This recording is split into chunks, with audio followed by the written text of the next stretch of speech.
Welcome, Shadowborn, into the night with Noctophage, where shadows tell their stories. All right, let us begin. Northern California in the late 1960s was a paradox, sun-drenched and vibrant, yet simmering with unrest. The summer of love had faded, but San Francisco still pulsed with counterculture, idealism, and rebellion. Yet, beneath the patchouli and protest, a chilling shadow crept across the Bay Area. It would soon become one of the most infamous in American criminal history. This is the story of the Zodiac Killer, a faceless predator whose reign of terror left a trail of shattered lives, cryptic puzzles, and unanswered questions. Decades later, his identity remains a mystery, his legend undimmed. The first kill, Lake Herman Road, December 20th, 1968. The air was cold, and still along Lake Herman Road, a rural stretch outside Vallejo. Teen sweethearts Betty Lou Jensen and David Faraday, both 17, parked their Rambler in a turnout, seeking privacy on a Friday night. Christmas was 5 days away. The world felt safe. At 11:15 p.m., a car pulled up beside them. The driver stepped out, approached their vehicle, and, without warning, opened fire. David was shot in the head at close range as he tried to exit the car.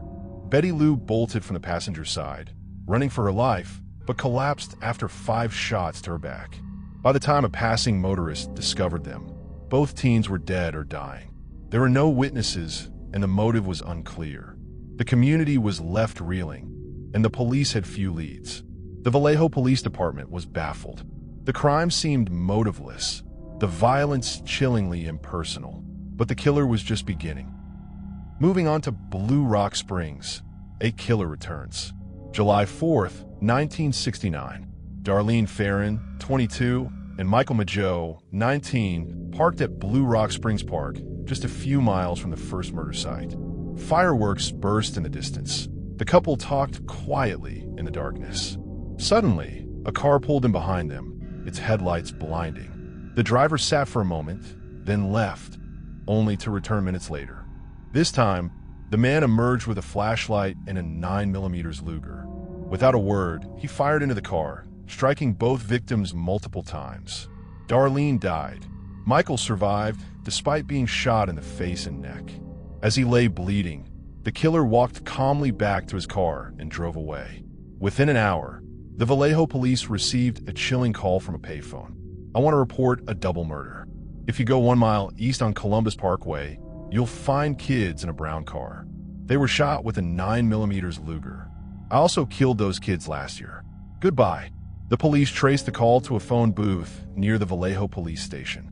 The killer was taunting them. He wanted to be found, but only on his terms. Next, the letters and the cipher. On August 1st, 1969, 3 Bay Area newspapers, the Vallejo Times-Herald, San Francisco Chronicle, and San Francisco Examiner, received nearly identical handwritten letters. Each began, "This is the Zodiac speaking." The letters contained details only the killer could know, and each included 1/3 of a cryptic cipher, a grid of 408 symbols, a code he demanded be published on the front page, where he would kill again. The ciphers were a sensation. Amateur and professional codebreakers alike pored over the strange symbols. Days later, Donald and Betty Harden, a high school teacher and his wife, cracked the code. The message was chilling. "I like killing people because it is so much fun. It is more fun than killing wild game in the forest because man is the most dangerous animal of all. To kill something gives me the most thrilling experience. It is even better than getting your rocks off with a girl. The best part of it is that when I die, I will be reborn in paradise, and all the people I have killed will become my slaves. I will not give you my name because you will try to slow down or stop my collecting of slaves for my afterlife." The Zodiac had a taste for theater and a hunger for attention. Moving forward to Lake Berryessa, a masked monster. September 27th, 1969. Brian Hartnell and Cecilia Shepard, both college students, picnicked by Lake Berryessa, north of Napa. The afternoon was warm, the lake sparkling. Suddenly, a man approached, wearing an executioner's hood with a white cross circle symbol on the chest. He claimed to be an escaped convict, demanded their money and car keys, and then, after tying them up, stabbed them repeatedly with a foot-long knife. Before leaving, the attacker drew his symbol and a coded message on the couple car door.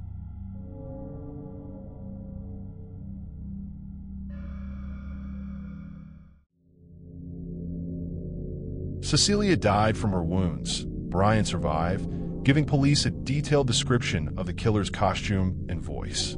The Zodiac called the Napa police from a payphone to report the attack, again providing details only he could know. The brutality and theatricality of the attack shocked the region. For the first time, the killer had worn a costume, turning murder into ritual. The Zodiac symbol, a circle with a cross, became infamous, scrawled on car doors and at the bottom of taunting letters. What happened in San Francisco? Murder in the city. October 11th, 1969. Paul Stein, a 29-year-old cab driver, picked up a fare in downtown San Francisco. The passenger asked to go to Presidio Heights, a wealthy neighborhood. Upon arrival, the passenger shot Stein in the head, took his wallet and keys, and tore a piece of Stein's shirt before calmly walking away. 3 teenagers witnessed the killer wipe down the cab and walk north. They called police, who arrived within minutes, but, due to a dispatcher error, were told to look for a black suspect. The Zodiac vanished into the night.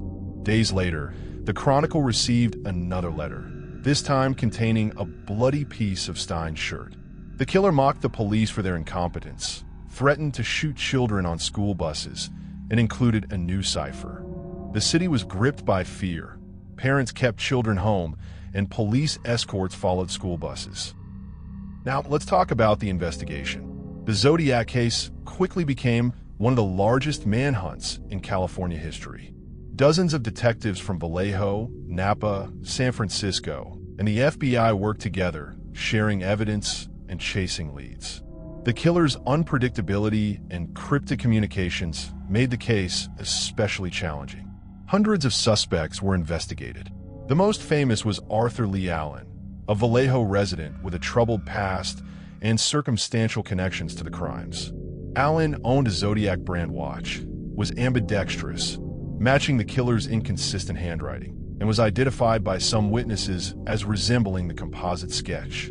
Yet, no physical evidence ever tied Allen to the murders, and he died in 1992 without being charged.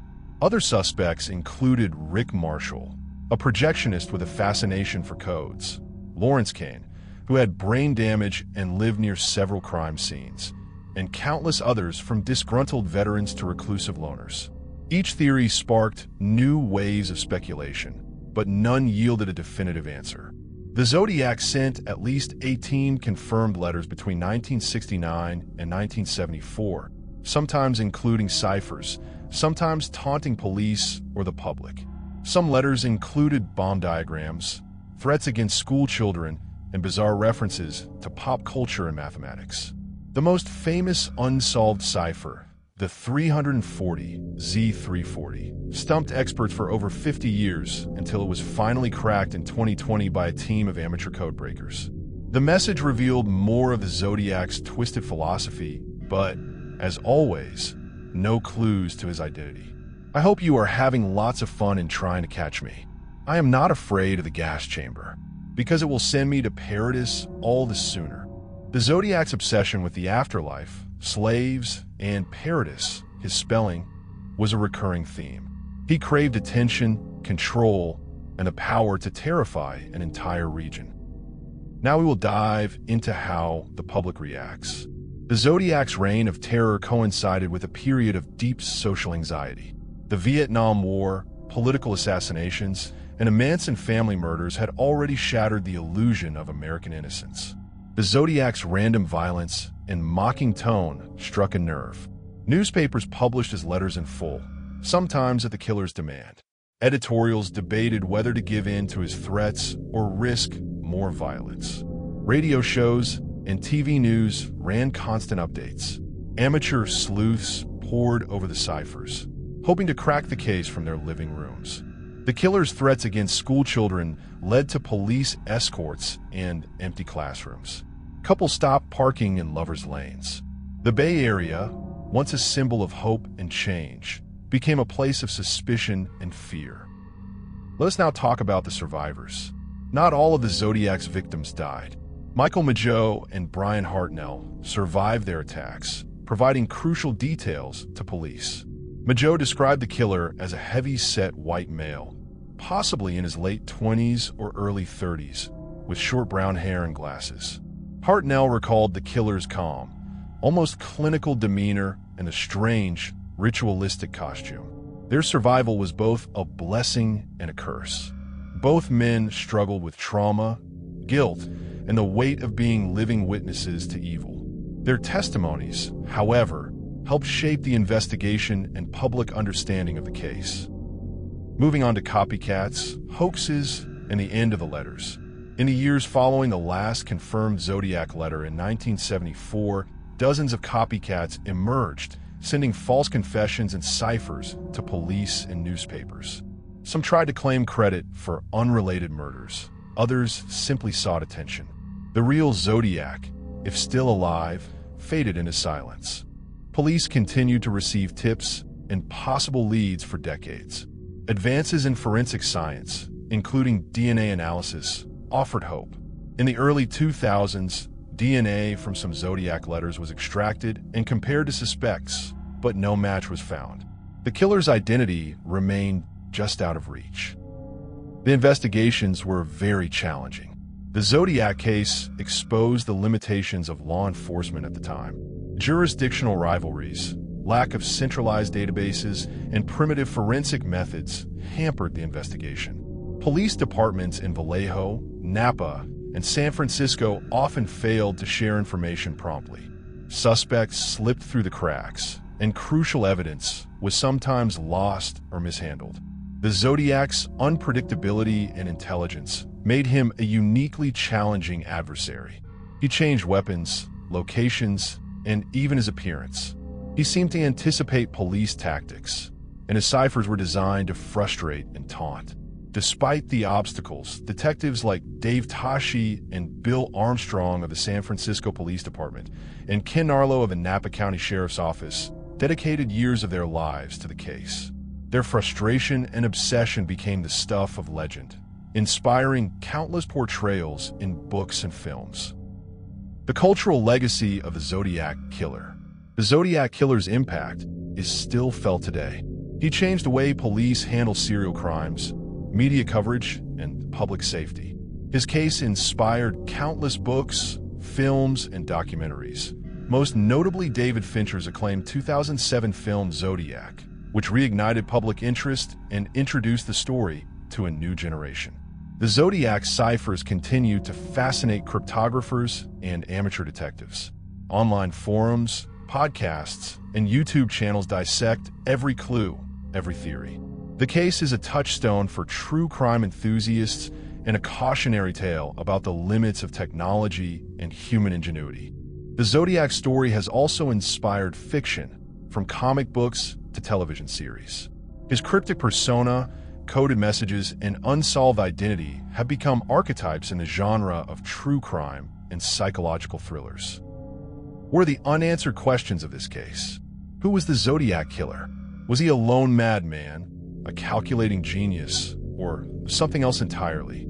Did he die, move away, or simply lose interest in killing? Did he keep trophies, write a secret memoir, or watch his legend grow from afar? For the families of Betty Lou Jensen, David Faraday, Darlene Ferrin, Cecilia Shepard, Paul Stein, and the other possible victims, the pain of not knowing endures. For the survivors, the memory of terror never fully fades.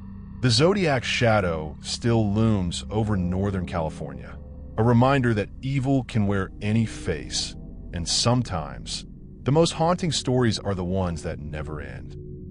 Finally, the enduring mystery of the Zodiac. More than 50 years have passed since the Zodiac's first known attack. The world has changed, but the questions remain. Every so often, a new suspect emerges, a new theory captures headlines, or a new piece of evidence is re-examined with modern technology. Yet the case remains officially unsolved. The Zodiac Killer's legacy is one of fear, fascination, and frustration. He is a symbol of the unknown, a puzzle that resists solution, a story that refuses to end. As long as the ciphers remain, as long as the victims' families seek answers, and as long as the public remains captivated by the darkness, the Zodiac will remain a haunting presence in America's collective memory. Thanks for staying in the shadows with Noctophage. Remember, the night is never truly silent. If you enjoyed, please like, comment, and subscribe for more.